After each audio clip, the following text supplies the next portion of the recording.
গাছ লাগাচ্ছে। হুম। ওই যে একজন ডাক্তার, এখানে ভালো ডাক্তার দুইজন, ওনার ওয়াইফ আছে পিজি হাসপাতাল ডাক্তার, উনি আছে সিলেট হসপিটালের ডাক্তার। আচ্ছা আচ্ছা, দুজনেই ডাক্তার। হ্যাঁ, ওনার মেয়েও আবার ডাক্তার। মাশাআল্লাহ, মানে হাজবেন্ড ওয়াইফ ডাক্তার খুব কমই হয়। হ্যাঁ হ্যাঁ, এবং মেয়েও ডাক্তার। আমার এক মেয়ে হচ্ছে, আর দুই মেয়ে তো, হুম। আরেক মেয়ে হচ্ছে বুয়েটের স্টুডেন্ট। ও ও, আচ্ছা আচ্ছা আচ্ছা।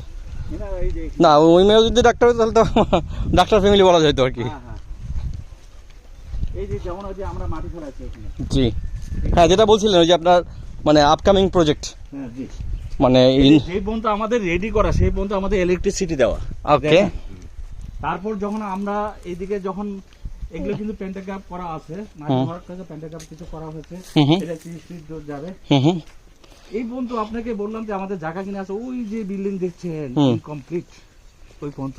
না ভাই, এখন একটু ক্লিয়ার করার চেষ্টা করবেন। মনে করেন আমরা এদিকেও আসতে পারি, এদিকেও আসতে পারি, আমরা দুইটাই আমরা জানতে চাই। হ্যাঁ, পার্সেল থেকে এখন যদি আমরা কিনলে তো ইনভেস্টমেন্টে যাবো, তাই না? ইনস্টলমেন্টে যাবে। ইনভেস্টমেন্টে গেলে আমি আমার কোথায় দিবেন এটা তো আপনি ফিক্স না। না, আমরা এখানে জমি কিনে আছে, মাটি ভরাট করার পর মানে পেন্টাগ্রাফ করার পর আমরা বলতে পারবো যে আপনাকে কোন। সঞ্জয় ভাই, কোনো প্রশ্ন থাকলে করবেন কিন্তু। হ্যাঁ, আর সময় পাবো কতটুকু? সেটা তো যদি আপনার 2 বছরও নিতে পারেন, 3 বছরও নিতে পারেন, 4 বছরও নিতে পারেন। না, আপনাদের যদি এই জমিগুলো ক্রয় করা থাকে তাহলে তো আপনার পেন্টাগ্রাফ করে এখনো দিতে পারেন। না না না না, অসম্ভব। না, এখন না কেন? জানতে হবে আপনাকে, আমাকে জানতে হবে, আমার প্লট কাটতে হবে। আপনি শুধু একা না তো। ও, প্লটের ডিজাইন করতে হবে, তাই তো? জি। ও, প্লটের ডিজাইন না করা পর্যন্ত কিছু বলতে পারছে। আচ্ছা, আমাদের সিরিয়ালের লোকগুলো আছে যারা ইনস্টলমেন্ট, হ্যাঁ, তাদেরকে আমাকে দিতে হবে কে কতটুকু প্লট। আমার পেন্টাগ্রাফ করার পর এখানে 3 কাঠাও থাকতে পারে, 5 কাঠাও থাকতে পারে, 5 কাঠাও, 10 কাঠাও। তার মানে বিষয়টা দাঁড়াচ্ছে আমি 5 কাঠা একটা প্লট কিনবো, আপনি মানে আমার যখন প্লটের আকার হবে তখন বলা হবে যে ভাই আপনি যেখানে 5 কাঠা প্লটগুলো আপনি কোনটা নেবেন নাকি? তখন আমরা দেখাই দেবো যে আপনার জন্য এটা সুইটেবল। এই যে যেমন এই যে আমরা মাটি ভরাট করতে, এই যে ঈদের পর থেকে মাটি ভরাট শুরু হবে, ঠিক আছে? সব রেডি করা হয়েছে, এই যে এগুলো সব মাটি ভরাট করা হয়েছে। এরপরে আবার যে খালিগুলো আছে এগুলো আবার ভরাট করা হবে। আচ্ছা আচ্ছা আচ্ছা। আমার তো রাস্তা টানতে হবে, এই রাস্তা টানতে হবে, ওই যেমন আছে 4 নম্বর রোড টানতে হবে, 3 নম্বর রোড টানতে হবে। বুঝতে পারছি, পেন্টাগ্রাফটা আপনি এই কারণে বলতে পারছেন না, তখন আমি এটা প্লটটা রেডি না বিধায় আপনি বলতে পারবেন না যে এটা কোনটা কি, তাই তো? আচ্ছা, আর আপকামিং প্রজেক্টের প্রাইসটা কি রকম রেঞ্জ হতে পারে? আপনাকে বললো যে আমরা যখন জমিগুলা কিনি আমরা 13-14 লাখ টাকা করে পার কাঠা হিসাবে কিনছি। আগে যেমন এগুলো কম দিচ্ছি, মানে আগে কম দামে কিনছি, এখন আমাদের বেশি দামে কিনতে হচ্ছে। এখন আগে মাটি ভরাট করতে কত, 5.5 টাকা করে ফিট, ঘন ফিট। এখন আমাকে দিতে হচ্ছে 14 টাকা করে ঘন ফিট, পার ঘন ফিট 14 টাকা করে, ঠিক আছে? তারপর আছে আমাকে জমি কিনতে হচ্ছে 14 থেকে 15 লাখ টাকা করে পার কাঠা।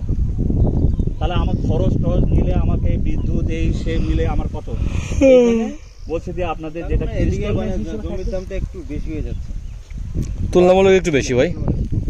আপনি যখন যাবেন, আপনি যেমন আছে যদি মধুসিটি যান, আরো ভিতরে আছে মেন রোডে পাবেন, মেন রোডের কাছে একবারে এই যে এটা আছে না যে আপনার লেফট সাইডে সামনে দিয়ে একটু যে ডান পাশে, ওখানেও কিন্তু আমাদের কাছে 21 লাখ চাইছিল। তবে একটু আগে সঞ্জয় ভাই, এখন কতদিন আগে, আর এখন যাই চান না, এখন যাই বলেন না 5-6 মাস হইব আর কি। হ্যাঁ, তাহলে সেই ধরনের আমি জানি না ওরা কিভাবে দেয়। কিন্তু আমরা এই ধরনের সলিড জমি দিব, সলিড কাগজপত্র। যেমন হচ্ছে শ্যামলা হচ্ছে 4 পর্চার জমি, কথা বুঝছেন? এগুলো হচ্ছে 3 পর্চা, যেন আছে পিঠা চাকা। যেমন এই রোডের এই পারে হচ্ছে পিঠা চাকা মৌজা, আর এই সাইডে এটা পুরাটা হচ্ছে শ্যামলাপুর মৌজা।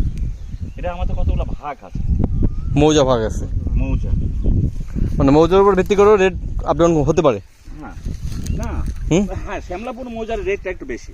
আচ্ছা, আমরা কি যাবো সামনে? আমরা কি আর সামনে যাচ্ছি ভাই? আপনি দেখেন এই যে প্রজেক্ট আপনি দেখবেন, দেখতে আসেন। হ্যাঁ হ্যাঁ, এগুলো শুনেছি সব কিনা জমি। আচ্ছা, এটা আপনি এই যে বড় বড় খাম্বাগুলো দেখেন না, এটা হচ্ছে, এটা আমাদের ওয়াশার, আমাদের নিজস্ব ডিপ বসবে এখানে। হ্যাঁ ভাই, না না, আমি এমনি ওনাদের দেখাচ্ছি, আপনি থাকেন ওখানে বয়স্ক লোক।